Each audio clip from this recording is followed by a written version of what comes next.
Hello, board exam എഴുതാൻ പോകുന്ന എൻ്റെ എല്ലാ 10ാം ക്ലാസ് കൂട്ടുകാർക്കും സ്വാഗതം. ലൈഫ് പ്രോസസ്സസ് എന്ന ഈ ചാപ്റ്റർ നമുക്ക് ഒരുമിച്ച് അടിപൊളിയായിട്ടൊന്ന് റിവൈസ് ചെയ്തെടുത്താലോ? റെഡിയല്ലേ? ഈയൊരു റിവിഷൻ നമ്മളൊരു പ്രത്യേക രീതിയാണ് ഉപയോഗിക്കാൻ പോകുന്നത്, ഒരു പ്രോബ്ലം സൊല്യൂഷൻ അപ്രോച്ച്. അതായത് ജീവൻ നിലനിർത്താൻ ഒരുപാട് വെല്ലുവിളികളുണ്ടല്ലേ? അപ്പോൾ ഓരോ വെല്ലുവിളിയും അതിനുള്ള സൊല്യൂഷനായ ലൈഫ് പ്രോസസ്സും. ഇങ്ങനെ പഠിച്ചാൽ കാര്യങ്ങൾ നല്ല ക്ലിയർ ആവും. അപ്പോൾ നമുക്ക് തുടങ്ങിയാലോ? ഓക്കെ, നമ്മുടെ ആദ്യത്തെ സെക്ഷൻ. എന്താണ് ഒരു സാധനത്തിനെ ജീവനുള്ളതാക്കുന്നത്? വെറുതെ ചലിക്കുന്നതുകൊണ്ടാണോ? ഈ ചോദ്യം ഒന്ന് നോക്കിക്കേ.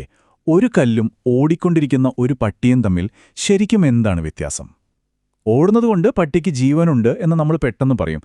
പക്ഷെ ഒന്ന് ആലോചിച്ച് നോക്കൂ, ഉറങ്ങുന്ന മൃഗങ്ങൾക്കോ അല്ലെങ്കിൽ വളരെ പതുക്കെ വളരുന്ന ചെടികൾക്കോ ജീവനില്ലേ? ഉണ്ട്. അപ്പോൾ നമ്മൾ പുറമേ കാണുന്ന ചലനമല്ല യഥാർത്ഥ അളവുകോൽ. അപ്പോൾ പിന്നെന്താണ്? യഥാർത്ഥത്തിൽ ജീവന്റെ അടിസ്ഥാനമെന്ന് പറയുന്നത് ഓർഡർ നിലനിർത്തുക എന്നതാണ്. നമ്മുടെ ചുറ്റുപാടുകൾ കാരണം നമ്മുടെ ശരീരത്തിലെ ഓർഗനൈസ്ഡ് ആയിട്ടുള്ള ഘടനകൾ എപ്പോഴും ബ്രേക്ക് ഡൗൺ ആകാൻ ശ്രമിച്ചുകൊണ്ടിരിക്കും. ഈയൊരു കെയോസിനെതിരെ ഫൈറ്റ് ചെയ്ത് ഉള്ളിലെ ആ ഒരു ചിട്ട നിലനിർത്തുന്നതിനെയാണ് നമ്മൾ ജീവൻ എന്ന് പറയുന്നത്. ഇതിനെല്ലാം പിന്നിൽ നമ്മുടെ കണ്ണിന് കാണാൻ പറ്റാത്ത മോളിക്യുലർ മൂവ്മെന്റ്സ് ആണ്. അപ്പോൾ എന്താണ് ഈ ലൈഫ് പ്രോസസ്സസ്? സിമ്പിളാണ്. ഈ ബ്രേക്ക് ഡൗൺ ഒക്കെ തടഞ്ഞ് ജീവൻ നിലനിർത്താൻ വേണ്ടി ഒരു ജീവി 24 മണിക്കൂറും ചെയ്യേണ്ട ഏറ്റവും അത്യാവശ്യമുള്ള മെയിൻ്റനൻസ് ജോലികൾ, അതാണ് ലൈഫ് പ്രോസസ്സസ്. ശരി, അപ്പോൾ നമ്മുടെ ഒന്നാമത്തെ പ്രോബ്ലമിലേക്ക് വരാം. ജീവിക്കാൻ എനർജി വേണമല്ലേ? ഈ എനർജിക്കുള്ള ഫ്യൂവൽ എങ്ങനെ കിട്ടും? അതിനുള്ള സൊല്യൂഷനാണ് ന്യൂട്രിഷൻ അഥവാ പോഷണം. ഫുഡ് ഉണ്ടാക്കുന്ന കാര്യത്തിൽ പ്രധാനമായും 2 ടീമുകളുണ്ട്. ആദ്യത്തെ ടീം ഓട്ടോട്രോഫ്സ്, അതായത് സെൽഫ് ഫീഡേഴ്സ്, നമ്മുടെ ചെടികളൊക്കെ പോലെ. അവർ കാർബൺ ഡയോക്സൈഡും വെള്ളവുമൊക്കെ ഉപയോഗിച്ച് സ്വയമായി ഫുഡുണ്ടാക്കും. ഇനി രണ്ടാമത്തെ ടീം നമ്മളൊക്കെ ഉൾപ്പെടുന്ന ഹെട്രോട്രോഫ്സ്, അതായത് അതർ ഫീഡേഴ്സ്. നമ്മൾ ഫുഡിനു വേണ്ടി മറ്റുള്ളവരെ ആശ്രയിക്കും. എക്സാമിന് എപ്പോഴും ചോദിക്കുന്ന ഒരു ഭാഗമാണിത്, ഓർത്തുവച്ചോളൂ. മനുഷ്യരിലെ ദഹനം ഒരു കിടിലൻ യാത്രയാണ്. വായിൽ വെച്ച് ഭക്ഷണം ചവയ്ക്കുമ്പോൾ തന്നെ സലൈവറി അമലേസ് സ്റ്റാർച്ചിനെ ദഹിപ്പിക്കാൻ തുടങ്ങും. അവിടെ നിന്ന് നേരെ സ്റ്റൊമക്കിലേക്ക്. അവിടെ ഹൈഡ്രോക്ലോറിക് ആസിഡ് ഒരു അസിഡിക് മീഡിയം ഉണ്ടാക്കും. എന്തിനാണെന്നോ? പെപ്സിൻ എന്ന എൻസൈമിന് പ്രോട്ടീനുകളെ ദഹിപ്പിക്കണമെങ്കിൽ ഈ ഒരു അസിഡിക് മീഡിയം വേണം. എന്നാൽ കളിയുടെ മെയിൻ ഇവന്റ് നടക്കുന്നത് സ്മോൾ ഇൻറ്റെസ്റ്റൈനിലാണ്. അവിടെ വെച്ച് കാർബോഹൈഡ്രേറ്റ്സ്, പ്രോട്ടീൻസ്, ഫാറ്റ്സ് എല്ലാത്തിൻ്റെയും കംപ്ലീറ്റ് ഡൈജഷൻ നടക്കും. അവസാനം വില്ലി എന്നു പേരുള്ള വിരലുകൾ പോലെയുള്ള ഭാഗങ്ങൾ ഉപയോഗിച്ച് ഈ പോഷകങ്ങളെ രക്തത്തിലേക്ക് വലിച്ചെടുക്കും. ഓക്കെ, അപ്പോൾ ഫ്യൂവല് കിട്ടി. ഇനി അടുത്ത പ്രശ്നം, ഈ ഫ്യൂവലിൽ നിന്ന് എങ്ങനെ നമ്മുടെ ഓരോ സെല്ലിനും ഉപയോഗിക്കാൻ പറ്റുന്ന പവർ ഉണ്ടാക്കിയെടുക്കും? അതിനുള്ള സൊല്യൂഷനാണ് റെസ്പിറേഷൻ.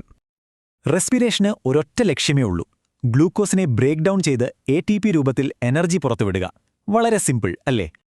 ഗ്ലൂക്കോസ് ആദ്യം സൈറ്റോപ്ലാസത്തിൽ വെച്ച് പൈറുവേറ്റായിട്ട് മാറും. അവിടെ നിന്ന് ഈ പൈറുവേറ്റിന് പോകാൻ 3 വഴികളുണ്ട്. ഓക്സിജൻ ഉണ്ടെങ്കിൽ മൈറ്റോകോൺഡ്രിയയിൽ വെച്ച് എയറോബിക് റെസ്പിറേഷൻ നടക്കും. അപ്പോൾ നമുക്ക് ഒരുപാട് എനർജി കിട്ടും. ഇനി ഓക്സിജൻ കുറവാണെങ്കിലോ? നമ്മൾ ഒരുപാട് ഓടുമ്പോഴൊക്കെ സംഭവിക്കുന്ന പോലെ മസിൽസിൽ വെച്ച് അത് ലാക്റ്റിക് ആസിഡായി മാറും. ഈ ലാക്റ്റിക് ആസിഡാണ് നമുക്ക് മസിൽ ക്രാംസ് ഉണ്ടാക്കുന്നത്. ഇനി ഓക്സിജനേ ഇല്ലെങ്കിലോ? ഈസ്റ്റിലൊക്കെ ഇത് എഥനോളും കാർബൺ ഡൈ ഓക്സൈഡുമായി മാറും. ഇതിനെയാണ് നമ്മൾ ഫെർമെന്റേഷൻ എന്ന് പറയുന്നത്. അപ്പോൾ എന്താണ് ഈ ATP? ഇതിനെ നമ്മുടെ സെല്ലിൻ്റെ എനർജി കറൻസി എന്ന് വിളിക്കാം. നമ്മൾ കടയിൽ പോയി പൈസ കൊടുത്ത് സാധനം വാങ്ങുന്നില്ലേ? അതുപോലെ നമ്മുടെ ശരീരത്തിലെ ഓരോ സെല്ലിനും എന്തു പണി ചെയ്യണമെങ്കിലും പവർ കൊടുക്കാൻ ഉപയോഗിക്കുന്ന പണമാണ് ഈ ATP. ശരി, അപ്പോൾ ഫ്യൂവലായി, പവറായി. ഇനി അടുത്ത പ്രശ്നം, ഈ ഫ്യൂവലും ഓക്സിജനും ഒക്കെ എങ്ങനെയാണ് നമ്മുടെ ശരീരത്തിലെ കോടിക്കണക്കിന് സെല്ലുകളിലേക്ക് എത്തിക്കുന്നത്? അതാണ് നമ്മുടെ അടുത്ത പ്രോബ്ലം, ഇന്റേണൽ ലോജിസ്റ്റിക്സ്. അതിനാണ് നമുക്കൊരു ട്രാൻസ്പോർട്ടേഷൻ സിസ്റ്റം ഉള്ളത്. ഈ നമ്പർ കണ്ടോ? 3 വർഷം. ഇതെന്തിനാണെന്നറിയാമോ? വെറുതെ ഒരു നമ്പർ അല്ലിത്. നമ്മുടെ ശരീരത്തിന് എന്തിനാണ് ഇത്രയും വേഗതയുള്ളൊരു ട്രാൻസ്പോർട്ട് സിസ്റ്റം എന്നീ നമ്പർ നമുക്ക് കാണിച്ചു തരും. ഒന്നാലോചിച്ച് നോക്കിക്കേ, നമ്മുടെ ശ്വാസകോശത്തിൽ നിന്നും ഒരു ഓക്സിജൻ മോളിക്യൂൾ നമ്മുടെ കാലിന്റെ വിരലറ്റം വരെ എത്താൻ ഡിഫ്യൂഷൻ എന്ന പ്രോസസ്സ് മാത്രമാണ് ഉണ്ടായിരുന്നതെങ്കിൽ ഏകദേശം 3 വർഷം എടുത്തേനെ. ഭാഗ്യം നമുക്ക് ഹീമോഗ്ലോബിൻ ഉണ്ടല്ലേ? അപ്പോൾ നമ്മുടെ സർക്കുലേറ്ററി സിസ്റ്റം എത്രമാത്രം ഇമ്പോർട്ടൻ്റ് ആണെന്ന് മനസ്സിലായല്ലോ. നമ്മുടെ ട്രാൻസ്പോർട്ട് സിസ്റ്റത്തിനെ ഒരു വലിയ സിറ്റി പോലെ സങ്കല്പിക്കാം. അതിലെ മെയിൻ പമ്പാണ് നമ്മുടെ ഹൃദയം. ഓക്സിജനുള്ള രക്തവും ഇല്ലാത്ത രക്തവും തമ്മിൽ കലരാതെ നോക്കുന്ന ഡബിൾ സർക്കുലേഷനാണ് ഇതിന്റെ പ്രത്യേകത. സിറ്റിയിലെ ഹൈവേകളാണ് ആർട്ടറികളും വെയിനുകളും. പിന്നെ സാധനങ്ങൾ കൊണ്ടുപോകുന്ന ഡെലിവറി ട്രക്കാണ് നമ്മുടെ ബ്ലഡ്. അതിലെ ഹീമോഗ്ലോബിൻ എന്ന സൂപ്പർ ഹീറോയാണ് ഓക്സിജൻ ചുമന്നുകൊണ്ട് പോകുന്നത്. ഇനി ചെടികളുടെ കാര്യം നോക്കിയാലോ? അവിടെ 2 പ്രധാന ട്രാൻസ്പോർട്ട് പൈപ്പുകളുണ്ട്, സൈലവും ഫ്ലോയവും. സൈലം വെള്ളവും മിനറൽസും വേരിൽ നിന്ന് ഇലകളിലേക്ക്, അതായത് മുകളിലേക്ക് മാത്രം കൊണ്ടുപോകും, ഒരു 1 വേ ട്രാഫിക്. പക്ഷെ ഫ്ലോയം അങ്ങനെയല്ല. ഇലകളിലുണ്ടാക്കിയ ഫുഡ് മുകളിലോട്ടും താഴോട്ടും ചെടിയുടെ എല്ലാ ഭാഗത്തേക്കും എത്തിക്കും. ഇതൊരു 2 വേ ട്രാഫിക്കാണ്. ഈ പണി ചെയ്യാൻ അതിന് ATPയുടെ എനർജി വേണം.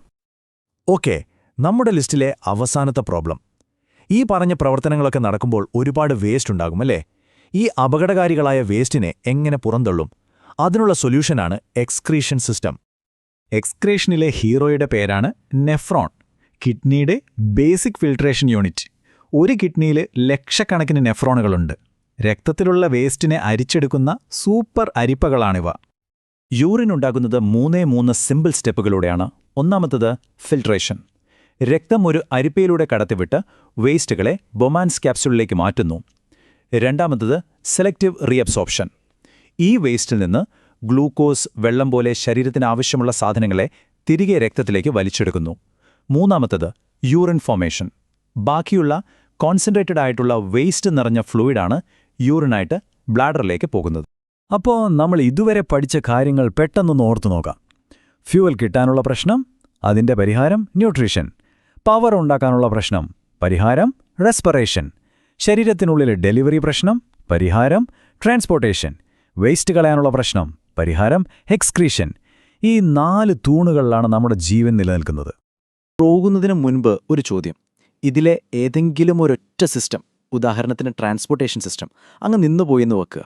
അതെങ്ങനെയാണ് മറ്റെല്ലാ സിസ്റ്റങ്ങളെയും ഒരുമിച്ച് തകർക്കുന്നത്? ഇതിനെക്കുറിച്ചൊന്ന് ചിന്തിച്ചു നോക്കൂ. അപ്പോൾ നിങ്ങൾക്ക് മനസ്സിലാവും ഈ പ്രോസസ്സുകളെല്ലാം എത്രമാത്രം പരസ്പരം ബന്ധപ്പെട്ടാണ് കിടക്കുന്നതെന്ന്. നന്നായി പഠിക്കുക.